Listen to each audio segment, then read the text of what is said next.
Chapter 57. In the Lucerne Patch. Our readers must now allow us to transport them again to the enclosure surrounding Monsieur de Villefort's house, and, behind the gate, half screened from view by the large chestnut trees, which on all sides spread their luxuriant branches, we shall find some people of our acquaintance. This time Maximilien was the first to arrive. He was intently watching for a shadow to appear among the trees, and awaiting with anxiety the sound of a light step on the gravel walk. At length the long-desired sound was heard, and instead of one figure, as he had expected, he perceived that two were approaching. The delay had been occasioned by a visit from Madame Danglars and Eugénie, which had been prolonged beyond the time at which Valentine was expected. That she might not appear to fail in her promise to Maximilien, she proposed to Mademoiselle Danglars that they should take a walk in the garden, being anxious to show that the delay, which was doubtless a cause of vexation to him, was not occasioned by any neglect on her part. The young man, with the intuitive perception of a lover, quickly understood the circumstances in which she was involuntarily placed, and he was comforted. Besides, although she avoided coming within speaking distance, Valentine arranged so that Maximilien could see her pass and repass, and each time she went by, she managed, unperceived by her companion, to cast an expressive look at the young man, which seemed to say, "Have patience, you see it is not my fault." And Maximilien was patient, and employed himself in mentally contrasting the two girls, one fair, with soft languishing eyes, a figure gracefully bending like a weeping willow, the other a brunette with a fierce and haughty expression, and as straight as a poplar. It is unnecessary to state that in the eyes of the young man, Valentine did not suffer by the contrast. In about half an hour the girls went away, and Maximilien understood that Mademoiselle Danglars' visit had at last come to an end. In a few minutes Valentine re-entered the garden alone. For fear that anyone should be observing her return, she walked slowly, and instead of immediately directing her steps towards the gate, she seated herself on a bench, and, carefully casting her eyes around, to convince herself that she was not watched, she presently arose, and proceeded quickly to join Maximilien. "Good evening, Valentine," said a well-known voice.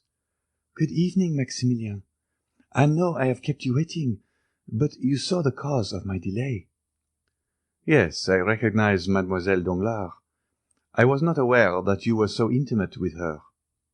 "Who told you we were intimate, Maximilien?" "No one, but you appeared to be so. From the manner in which you walked and talked together, one would have thought you were two schoolgirls telling your secrets to each other." "We were having a confidential conversation," returned Valentine. "She was owning to me her repugnance to the marriage with Monsieur de Morcerf, and I, on the other hand, was confessing to her how wretched it made me to think of marrying Monsieur d'Épinay." "Dear Valentine!" "That will account to you for the unreserved manner which you observed between me and Eugénie, as in speaking of the man whom I could not love, my thoughts involuntarily reverted to him on whom my affections were fixed." "Ah, how good you are to say so, Valentine! You possess a quality which can never belong to Mademoiselle Danglars. It is that indefinable charm which is to a woman what perfume is to the flower and flavor to the fruit, for the beauty of either is not the only quality we seek." "It is your love which makes you look upon everything in that light." "No, Valentine, I assure you such is not the case. I was observing you both when you were walking in the garden, and on my honor, without at all wishing to depreciate the beauty of Mademoiselle Danglars, I cannot understand how any man can really love her." "The fact is, Maximilien, that I was there, and my presence had the effect of rendering you unjust in your comparison." "No, but tell me. It is a question of simple curiosity. and which was suggested by certain ideas passing in my mind relative to Mademoiselle Danglars. I dare say it is something disparaging which you are going to say. It only proves how little indulgence we may expect from your sex, interrupted Valentine. You cannot at least deny that you are very harsh judges of each other. If we are so, it is because we generally judge under the influence of excitement. But return to your question. Does Mademoiselle Danglars object to this marriage with Monsieur de Morcerf on account of loving another? I told you I was not on terms of strict intimacy with Eugénie. Yes, but the girls tell each other secrets without being particularly intimate. Own now that you did question her on the subject. Ah, I see you are smiling. If you are already aware of the conversation that passed, the wooden partition which interposed between us and you has proved but a slight security. Come, what did she say? She told me that she loved no one, said Valentine, that she disliked the idea of being married, that she would infinitely prefer leading an independent and unfettered life, and that she almost wished her father might lose his fortune, that she might become an artist, like her friend, Mademoiselle Louise d'Armilly. Ah, you see. Well, what does that prove? Asked Valentine. Nothing, replied Maximilian. Then why do you smile? Why, you know very well that you are reflecting on yourself, Valentine. Do you want me to go away? Ah, no, no. But do not let us lose time. You are the subject on which I wish to speak. True. We must be quick, for we are scarcely 10 minutes more to pass together. Ma foi, said Maximilian in consternation. Yes, you are right. I am but a poor friend to you. What a life I cause you to lead, poor Maximilian. You, who are formed for happiness. I bitterly reproach myself, I assure you. Well, what does it signify, Valentine? So long as I am satisfied, and feel that even this long and painful suspense is amply repaid by 5 minutes of your society, or 2 words from your lips. And I have also a deep conviction that heaven would not have created 2 hearts harmonizing as ours do, and almost miraculously brought us together to separate us at last. Those are kind and cheering words. You must hope for us both, Maximilian. That will make me at least partly happy. But why must you leave so soon? I do not know particulars. I can only tell you that Madame de Villefort sent to request my presence, as she had a communication to make on which a part of my fortune depended. Let them take my fortune. I am already too rich, and perhaps, when they have taken it, they will leave me in peace and quietness. You would love me as much if I were poor, would you not, Maximilian? Oh, I shall always love you. What should I care for either riches or poverty, if my Valentine was near me, and I felt certain that no one could deprive me of her? But do not fear that this communication may relate to your marriage. I do not think that is the case. However it may be, Valentine, you must not be alarmed. I assure you that as long as I live, I shall never love anyone else. You think to reassure me when you say that, Maximilian.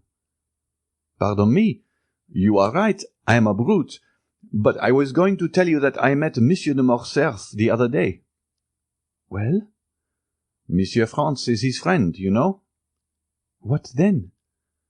Monsieur de Morcerf has received a letter from France, announcing his immediate return.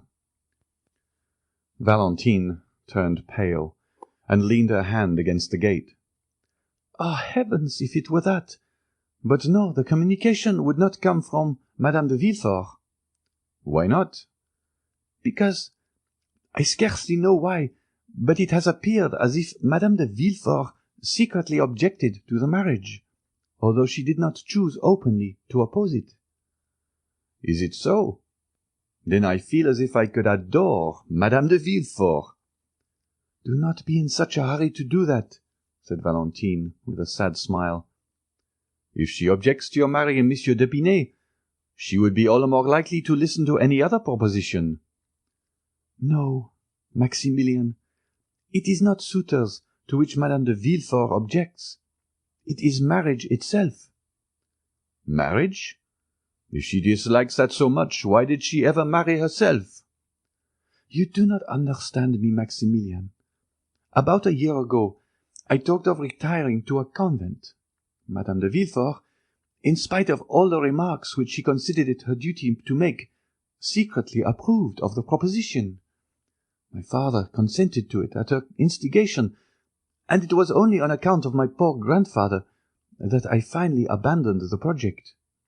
You can form no idea of the expression of that old man's eye when he looks at me, the only person in the world whom he loves, and I had almost said by whom he is beloved in return. When he learned my resolution, I shall never forget the reproachful look which he cast on me, and the tears of utter despair which chased each other down his lifeless cheeks. Oh, Maximilian, I experienced at that moment such remorse for my intention, that, throwing myself at his feet, I exclaimed, "Forgive me, pray, forgive me, my dear grandfather. They may do what they will with me. I will never leave you."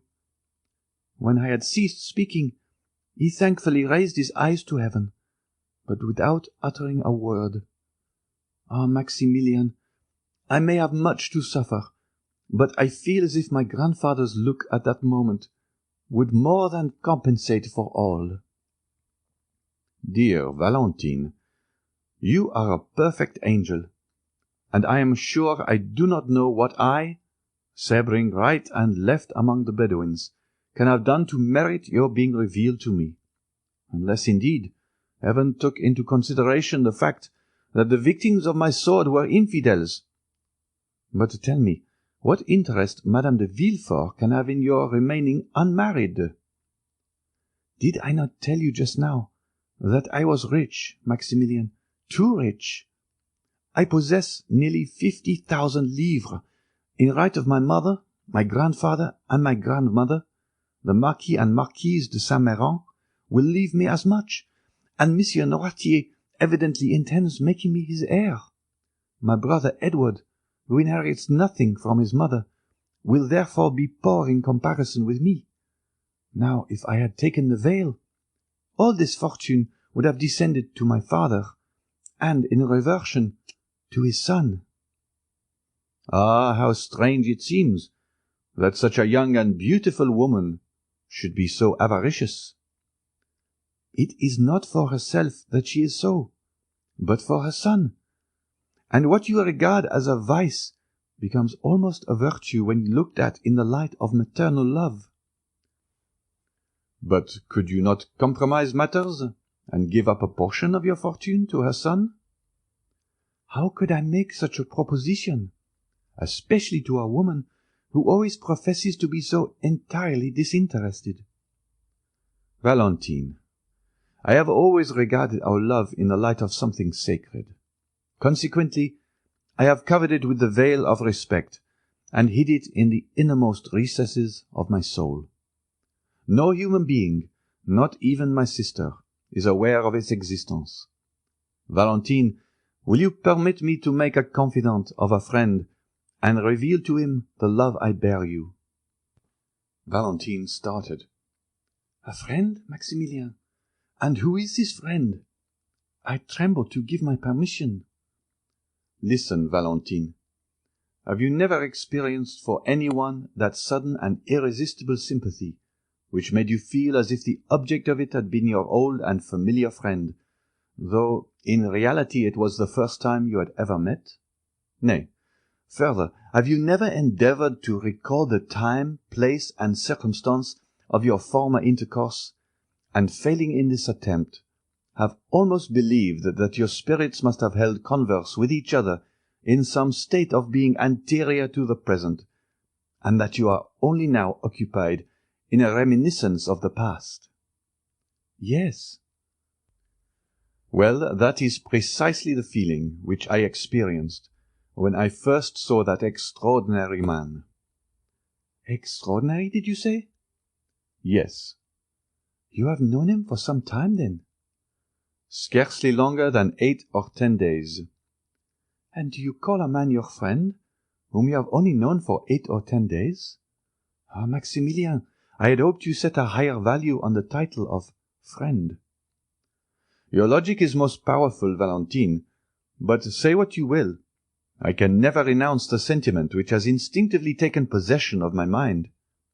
I feel as if it were ordained that this man should be associated with all the good which the future may have in store for me, and sometimes it really seems as if his eye were able to see what has to come, and his hand endowed with the power of directing events according to his own will. He must be a prophet, then, said Valentine, smiling. Indeed, said Maximilien. I have often been almost tempted to attribute to him the gift of prophecy. At all events, he has a wonderful power of foretelling any future good. Ah, said Valentine in a mournful tone, do let me see this man, Maximilien. He may tell me whether I shall ever be loved sufficiently to make amends for all I have suffered. My poor girl, you know him already. I know him? Yes, it was he who saved the life of your stepmother and her son. The Count of Monte Cristo? The same. Ah, cried Valentine, he is too much the friend of Madame de Villefort ever to be mine. The friend of Madame de Villefort? It cannot be. Surely, Valentine, you are mistaken. No, indeed, I am not. For I assure you, his power over our household is almost unlimited. Courted by my stepmother, who regards him as the epitome of human wisdom, admired by my father, who says he has never before heard such sublime ideas so eloquently expressed, idolized by Edward, who, notwithstanding his fear of the Count's large black eyes, runs to meet him the moment he arrives, and opens his hand, in which he is sure to find some delightful present. Monsieur de Monte Cristo appears to exert a mysterious and almost uncontrollable influence over all the members of our family.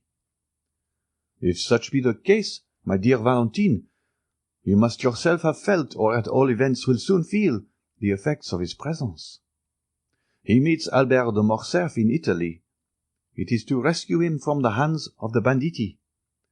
He introduces himself to Madame Danglars. It is that he may give her a royal present. Your stepmother and her son pass before his door. It is that his Nubian may save them from destruction. This man evidently possesses the power of influencing events, both as regards men and things. I never saw more simple tastes united to greater magnificence. His smile is so sweet when he addresses me that I forget it ever can be bitter to others. Ah, Valentine, tell me if he ever looked on you with one of those sweet smiles. If so, depend on it, you will be happy. Me? Said the young girl. He never even glances at me. On the contrary, if I accidentally cross his path, he appears rather to avoid me. Ah, he is not generous, neither does he possess that supernatural penetration which you attribute to him, for if he did, he would have perceived that I was unhappy, and if he had been generous, seeing me sad and solitary, he would have used his influence to my advantage, and since, as you say, he resembles the sun, he would have warmed my heart with one of his life-giving rays. You say he loves you, Maximilien. How do you know that he does? All would pay deference to an officer like you, with a fierce moustache and a long sabre, but they think they may crush a poor weeping girl with impunity. Ah, Valentine, I assure you, you are mistaken. If it were otherwise, if he treated me diplomatically, that is to say, like a man who wishes by some means or other to obtain a footing in the house, so that he may ultimately gain the power of dictating to its occupants, he would, if it had been but once have honoured me with the smile which you extol so loudly. But no. He saw that I was unhappy. He understood that I could be of no use to him, and therefore paid no attention to me whatever. Who knows but that in order to please Madame de Villefort and my father, he may not persecute me by every means in his power? It is not just that he should despise me so without any reason. Oh, forgive me, said Valentine, perceiving the effect which her words were producing on Maximilian. I have done wrong, for I have given utterance to thoughts concerning that man, which I did not even know existed in my heart. I do not deny the influence of which you speak, or that I have not myself experienced it, but with me it has been productive of evil rather than good. Well, Valentine, said Morrel with a sigh, we will not discuss the matter further. I will not make a confidant of him. Alas, said Valentine, I see that I have given you pain. I can only say how sincerely I ask pardon for having grieved you. But indeed I am not prejudiced beyond the power of conviction. Tell me what this Count of Monte Cristo has done for you. I own that your question embarrasses me, Valentine, for I cannot say that the Count has rendered me any ostensible service. Still, as I have already told you, I have an instinctive affection for him, the source of which I cannot explain to you. Has the sun done anything for me? No. He warms me with his rays, and it is by his light that I see you. Nothing more. Has such and such a perfume done anything for me? No, its odour charms one of my senses. That is all I can say when I am asked why I praise it. My friendship for him is as strange and unaccountable as his for me. A secret voice seems to whisper to me that there must be something more than chance in this unexpected reciprocity of friendship. In his most simple actions, as well as in his most secret thoughts, I find a relation to my own. You will perhaps smile at me when I tell you that, ever since I have known this man, I have involuntarily entertained the idea that all the good fortune which has befallen me originated from him. However, I have managed to live 30 years without his protection, you will say, but I will endeavour a little to illustrate my meaning. He invited me to dine with him on Saturday, which was a very natural thing for him to do. Well, what have I learned since? That your mother and Monsieur de Villefort are both coming to this dinner. I shall meet them there, and who knows what future advantages may result from this interview. This may appear to you to be no unusual combination of circumstance. Nevertheless, I perceive some hidden plot in the arrangement, something, in fact, more than is apparent on a casual view of the subject. I believe that this singular man, who appears to fathom the motives of everyone, has purposely arranged for me to meet Monsieur and Madame de Villefort, and sometimes, I confess, I have gone so far as to try and read in his eyes whether he was in possession of the secret of our love. My good friend, said Valentine, I should take you for a visionary, and should tremble for your reason, if I were always to hear your talk in a strain similar to this. Is it possible that you can see anything more than the merest chance in this meeting? Pray, reflect a little. My father, who never goes out, has several times been on the point of refusing this invitation. Madame de Villefort, on the contrary, is burning with the desire of seeing this extraordinary nabob in his own house. Therefore, she has with great difficulty prevailed on my father to accompany her. No, it is as I have said, Maximilian, there is no one in the world of whom I can ask help but yourself and my grandfather, who is little better than a corpse. I see that you are right, logically speaking, said Maximilian.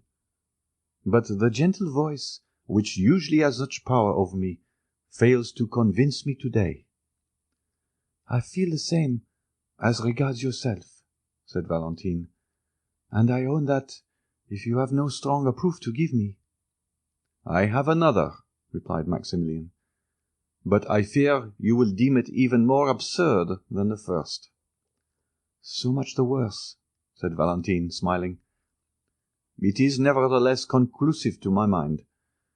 My 10 years of service have also confirmed my ideas on the subject of sudden inspirations, for I have several times owed my life to a mysterious impulse, which directed me to move at once either to the right or to the left, in order to escape the ball which killed the comrade fighting by my side, while it left me unharmed." "Dear Maximilian, why not attribute your escape to my constant prayers for your safety? When you are away, I no longer pray for myself, but for you." "Yes, since you have known me," said Morrel, smiling. "But that cannot apply to the time previous to our acquaintance, Valentine." "You are very provoking, and will not give me credit for anything. But let me hear this second proof, which you yourself own to be absurd." "Well, look through this opening, and you will see the beautiful new horse which I rode here." "Ah, what a beautiful creature!" cried Valentine. "Why did you not bring him close to the gate, so that I could talk to him and pat him?" "He is, as you see, a very valuable animal," said Maximilian. "You know that my means are limited, and that I am what would be designated a man of moderate pretensions. Well, I went to a horse dealer's where I saw this magnificent horse, which I have named Medea. I asked the price. They told me it was 4,500 francs. I was therefore obliged to give it up, as you may imagine. But I own I went away with rather a heavy heart, for the horse had looked at me affectionately, had rubbed his head against me, and, when I mounted him, had pranced in the most delightful way imaginable, so that I was altogether fascinated with him. The same evening some friends of mine visited me, Monsieur de Château-Renaud, Monsieur de Bray, and 5 or 6 other choice spirits, whom you do not know even by name.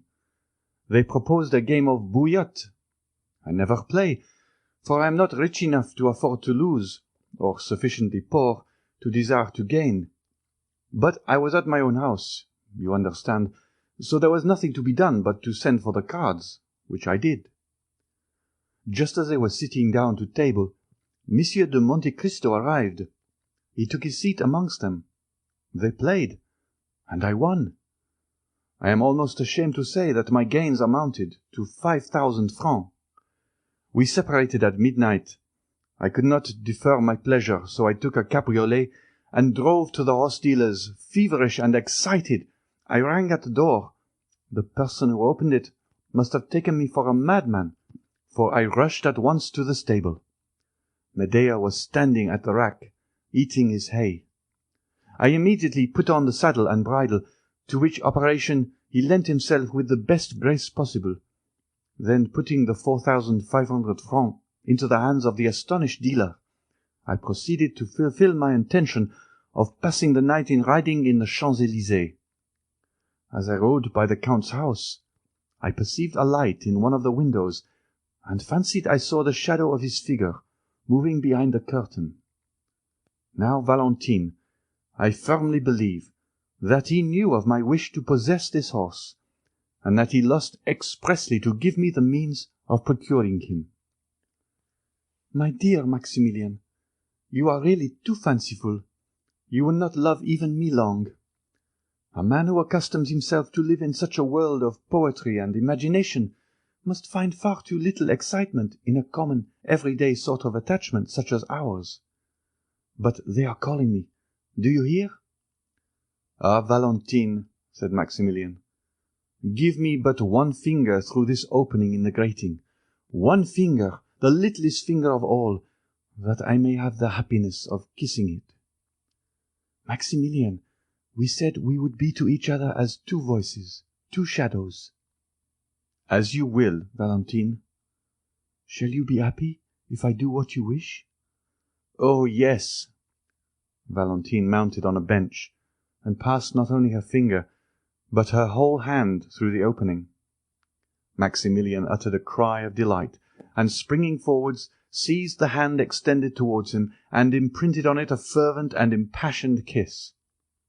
The little hand was then immediately withdrawn, and the young man saw Valentine hurrying towards the house, as though she were almost terrified at her own sensations. End of chapter 57.